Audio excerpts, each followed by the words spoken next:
Assalamu alaikum wa rahmatullahi wa barakatuh and welcome back to online classes of Iqra Fast by Secondary Schools, our project of Iqra Education System.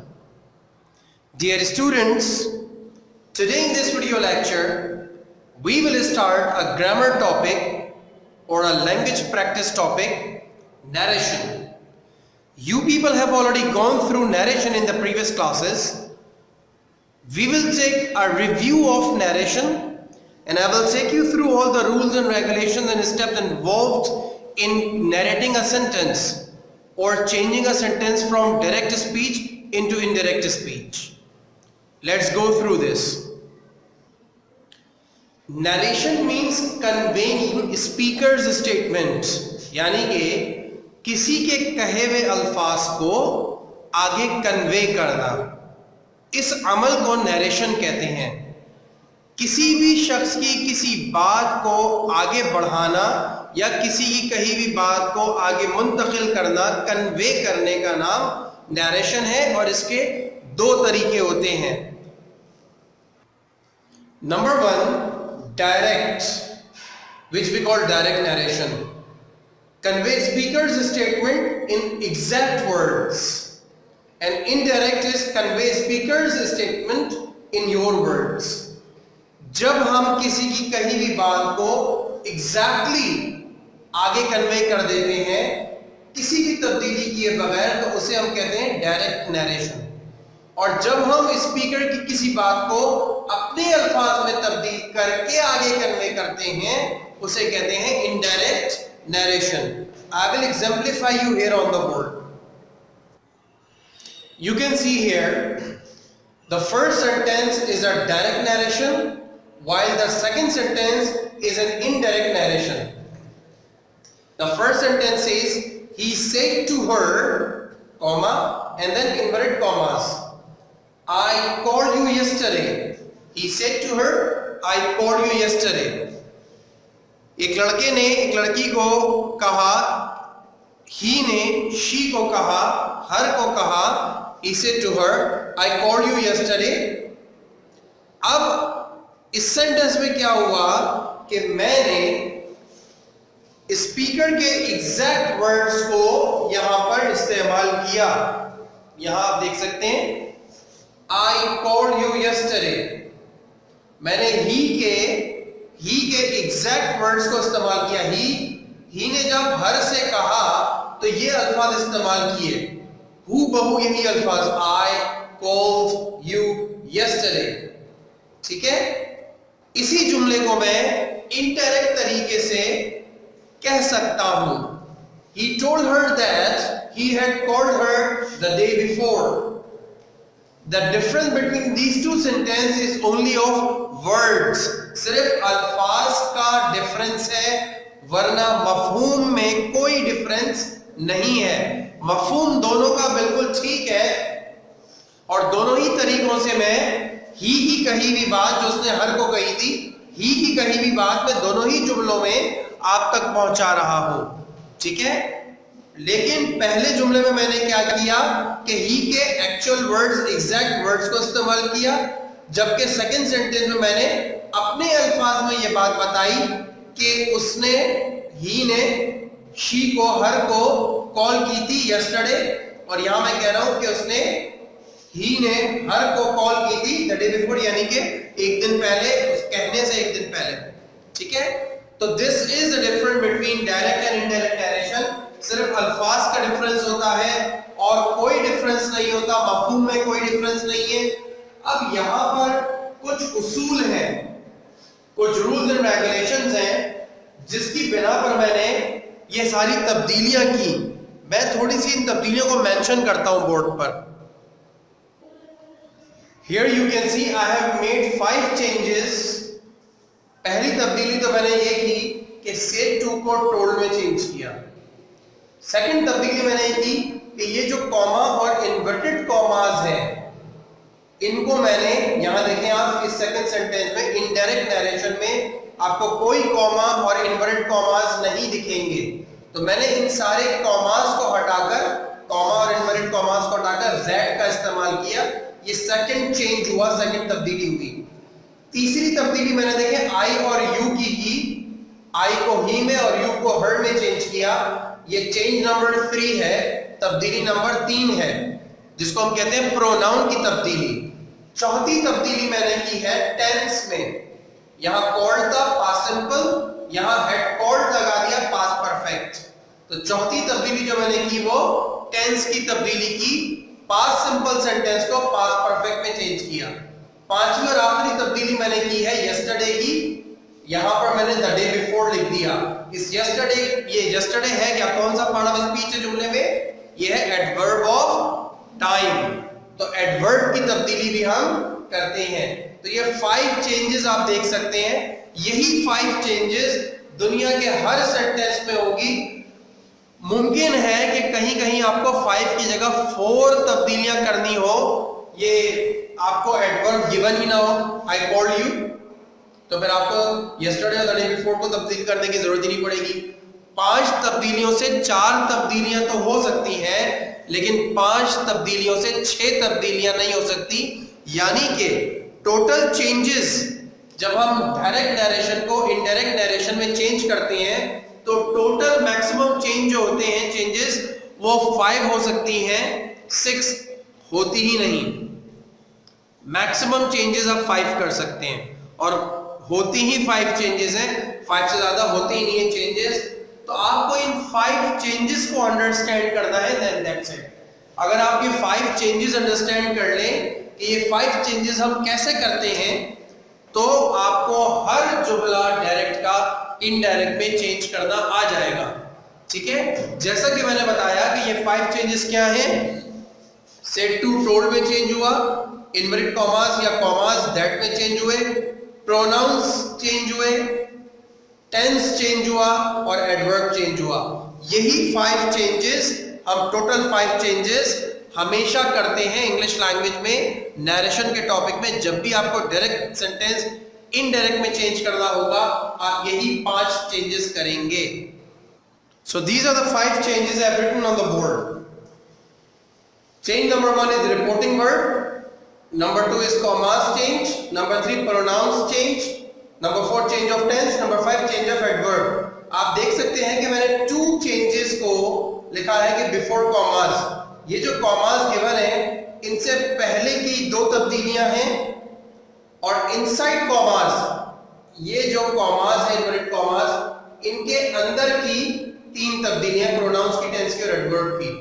तो before commas, commas से पहले की 2 तब्दीलियां और इन commas के अंदर की 3 तब्दीलियां हैं।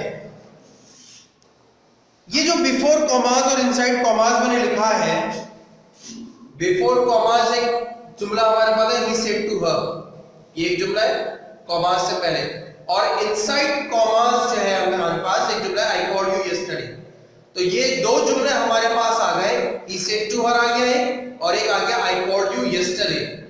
ठीक है माय डियर स्टूडेंट्स, तो he said to her before commas का जुमला है और I called you yesterday inside commas का जुमला है। मैं आपको इसके ग्रामेटिकल नेम्स बता देता हूं कि बिफोर कॉमास, कॉमास से पहले का जो जुमला होता है उसे क्या कहते हैं, और इनसाइड कॉमास, कॉमास के अंदर जो जुमला दिया हुआ होता है उसे क्या कहते हैं। Here you can see, commas से पहले का जो जुमला होता है he said to her, before commas का जो सेंटेंस होता है उसको हम रिपोर्टिंग सेंटेंस कहते हैं। You can see reporting sentence. और जो कॉमास के अंदर का इनसाइड कॉमास यानी कि आई कॉल्ड यू यस्टरडे, कॉमास के अंदर जो जुमला होता है उसको हम कहते हैं reported sentence. You can see the difference, reporting sentence and the reported sentence. This is the difference and these are the grammatical names of these 2 sentences in narration. Narration में दिए गए ये जो 2 जुमले हैं, he said to her, comma फिर inverted commas, I called you yesterday, inverted commas close and full stop. ये जो 2 जुमले गिवन है नरेशन में, इन 2 जुमलों के नाम आपको पता चल गए कि कॉमास से पहले का जो जुमला होगा उसको हम रिपोर्टिंग सेंटेंस कहेंगे और कॉमास के अंदर जो सेंटेंस होगा उसे हम रिपोर्टेड सेंटेंस कहेंगे। तो जब यहां पर हमारी बात हुई रिपोर्टिंग वर्ब की, तो रिपोर्टिंग वर्ब से समझ में आ गया कि रिपोर्टिंग सेंटेंस में दिया गया वर्ब, ये देखें he said to her, ये चूंकि कॉमा से पहले है तो कॉमा से पहले का जुमला रिपोर्टिंग सेंटेंस कहलाया और said to इसका रिपोर्टिंग वर्ब कहलाया। तो पहली तब्दीली रिपोर्टिंग वर्ब की है, said to की है टोल्ड में या किसी और लफ्ज में, वो हम डिस्कस करेंगे भी इंशाल्लाह। और फिर कॉमास की तब्दीली है, ये कॉमास आप देख सकते हैं, ठीक है। इसी तरह इनसाइड कॉमास यानी कि कॉमास के अंदर का जो सेंटेंस है रिपोर्टेड सेंटेंस, इसमें 3 तब्दीलियां हैं, प्रोनाउन की तब्दीली, टेंस की तब्दीली और एडवर्ब की तब्दीली। अब ये चेंजेस कैसे होते हैं इसको हम डिस्कस करेंगे, ठीक है। We will discuss 2 changes today in this video lecture and the remaining 3 changes we will discuss inshallah in the next video lecture. So I am going to tell you people about these 2 changes of reporting verb and commas right now. I will tell you changes number 1 and 2 together. ये जो narration की changes मैंने आपको बताई हैं अभी 5, उसमें से फर्स्ट चेंज है चेंज ऑफ रिपोर्टिंग वर्ब और सेकंड तब्दीली है चेंज ऑफ कॉमास। तो ये जो चेंज ऑफ रिपोर्टिंग वर्ब और चेंज ऑफ कॉमास है ये मैं आपको सिखाता हूं एक साथ, और ये मैं सिखाऊंगा आपको एक चार्ट के जरिए से। ये वो चार्ट है जो आपने क्लास 6 में अपनी ग्रामर की बुक में ग्रामर के टॉपिक के तौर पर पढ़ा था, और वो है काइंड्स ऑफ सेंटेंस, जुमले की इकसाम। Can you people tell me how many kinds we have in English language? Kinds of sentence कितनी है English language में? Do you people remember? I don't think you remember. Okay, somebody said affirmative, negative, interrogative. No. Your response or your answer is very close to the correct answer. Affirmative, negative, interrogative हमारी kinds of sentence नहीं होती, बल्कि kinds of sentence है 4 हमारे पास। वैसे तो kinds of sentence हमारे पास तकरीबन 12 होती हैं, we will study them later some time, लेकिन अभी मैं आपको 4 काइंड्स ऑफ सेंटेंस रिमाइंड करवाता हूं। Declarative sentence, interrogative sentence, imperative sentence an exclamatory sentence. These are the 4 basic kinds of sentence. इसके अलावा बहुत सारी और kinds हैं, optative sentence है, narrative sentence है, और बहुत सारे sentences होते हैं, but we are not much concerned about it. What we are mainly concerned about are these 4 kinds of sentences, क्योंकि ये 4 basic kinds of sentence की इन पर बात करते हैं 9th metric में। Declarative, interrogative, imperative and exclamatory. This is the chart you need to understand in order to understand the changes number 1 and 2 in narration. एक simple sentence दिया हुआ है, डायरेक्ट नरेशन दिया हुआ है, he said to her, for example. I'm not using subject and object here, I'm directly using said to and commas in order to tell you changes number 1 and 2, ठीक है। तो said to और commas का इस्तेमाल, अब ये said to और commas का इस्तेमाल यानी कि इनकी जो तब्दीली है ये डिपेंड करती है ये जो इन्वर्टेड कॉमास के अंदर, इनसाइड इन्वर्टेड कॉमास या इन्वर्टेड कॉमास के अंदर जो जुमला दिया हुआ है, जिसको हम अभी मैंने 5 मिनट पहले आपको बताया रिपोर्टेड सेंटेंस कहते हैं, कि इन्वर्टेड कॉमास के अंदर अगर डिक्लेरेटिव सेंटेंस दिया हुआ है तो ये सेड टू टोल्ड में चेंज होगा और कॉमास दैट में चेंज होंगे। देखिए यही ये पूरा सेंटेंस लिखा हुआ है, आप इसको एज इट इज देख लें, सेड टू टोल्ड में चेंज हुआ, ये डायरेक्ट नरेशन दी हुई है फॉर एग्जांपल, ये इनडायरेक्ट नरेशन दी हुई है। जब आपको डायरेक्ट नरेशन का सेड टू और कॉमास को चेंज करना होगा इनडायरेक्ट में, तो वो क्या करेंगे, आप ऐसे चेंज करेंगे, सेड टू को टोल्ड में चेंज करेंगे और इनवर्टेड कॉमास को दैट में चेंज करेंगे। अगर इनवर्टेड कॉमास के अंदर जो रिपोर्टेड सेंटेंस है वो डिक्लेरेटिव सेंटेंस दिया हुआ है, ठीक है, और अगर इंट्रोगेटिव सेंटेंस गिवन है तो आप सेड टू को आस्क्ड में चेंज करेंगे और कॉमास को इफ या WH वर्ड में चेंज करेंगे। आपको पता है कि इंट्रोगेटिव सेंटेंस दो तरह के होते हैं, एक सिंपल इंट्रोगेटिव सेंटेंस और एक WH इंट्रोगेटिव सेंटेंस।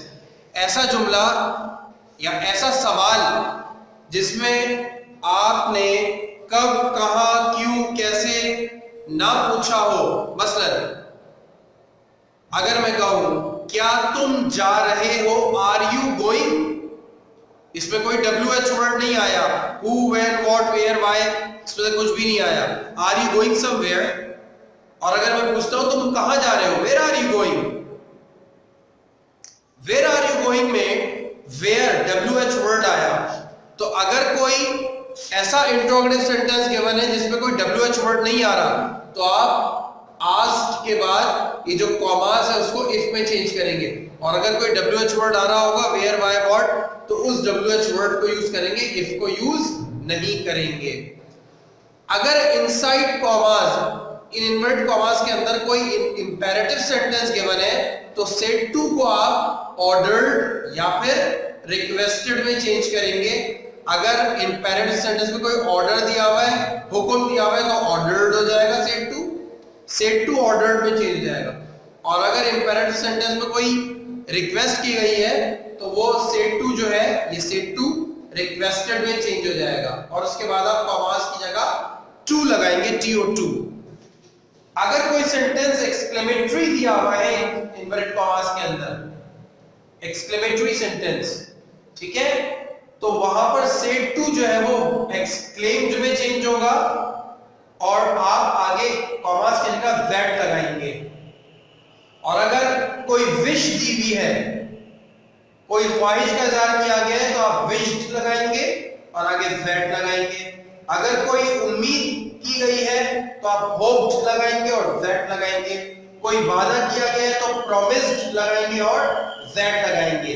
अगर आप इस चार्ट को अंडरस्टैंड कर लें तो आप चेंजेस नंबर 1 और 2 को आसानी से अंडरस्टैंड कर लेंगे। I am giving you an assignment today to go through this chart. आप इस चार्ट को बहुत अच्छी तरीके से समझ लें और इसको समझकर याद रख लें कि सेड टू और कॉमास की तब्दीली डिक्लेरेटिव सेंटेंस गिवन हो तो क्या होती है, इंट्रोगेटिव गिवन हो तो क्या होती है, इंपेरेटिव गिवन हो तो क्या होती है, एक्सक्लेमेटरी गिवन हो तो क्या होती है। और ये सेंटेंस का इन्वर्टेड कॉमास के अंदर जो जुमले होंगे, हालांकि आप देखें, अगर आप एक सेंटेंस देखें, he said to her, फिर इन्वर्टेड कॉमास, फिर इन्वर्टेड कॉमास और उसके बाद ये सेंटेंस दिया हुआ है। हालांकि ये जुमले सेड टू के बाद है, कॉमे के बाद है, लेकिन इनकी वजह से इस सेड टू और कॉमे पे जो तब्दीलियां आती हैं वो इन बाद वाले जुमलों की वजह से आती हैं। ये जुमले डिसाइड करते हैं कि सेड टू किस में चेंज होगा, कॉमा किस में चेंज होगा।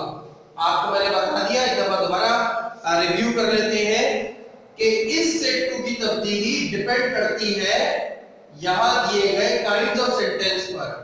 आपको इन्वर्टेड कॉमास के अंदर का जुमला देखना पड़ेगा सेड टू को तब्दील करने के लिए। अगर डिक्लेरेटिव सेंटेंस गिवन है तो ये सेड टू टोल्ड में चेंज होगा और कॉमा दैट में चेंज होंगे। अगर इन्वर्टेड कॉमास के अंदर इंट्रोगेटिव सेंटेंस गिवन है तो ये सेड टू और कॉमा आस्क और इफ के WH वर्ड में चेंज होंगे। अगर इन्वर्टेड कॉमास के अंदर इंपेरेटिव सेंटेंस गिवन है तो इससे पहले का जो सेड टू है इनडायरेक्ट डायरेक्शन में और ये कॉमा है वो ऑर्डर्ड या रिक्वेस्टेड में चेंज होगा और टू में चेंज होगा। अगर एक्सक्लेमेटरी सेंटेंस गिवन है तो इस सेड टू और कॉमा की तब्दीली एक्सक्लेम्ड दैट या विश्ड दैट या होप्ड दैट या प्रॉमिस्ड दैट में चेंज करेंगे। I hope you people have been able to understand what I explained to you. We will go through the remaining things inshallah in the next video lecture. You people have to go through this chart in detail and you have to memorize the changes we are making in case number 1 and 2. We'll meet again in the next video lecture inshallah. Till then, take very good care of yourselves. Assalamu alaikum wa rahmatullahi wa barakatuh.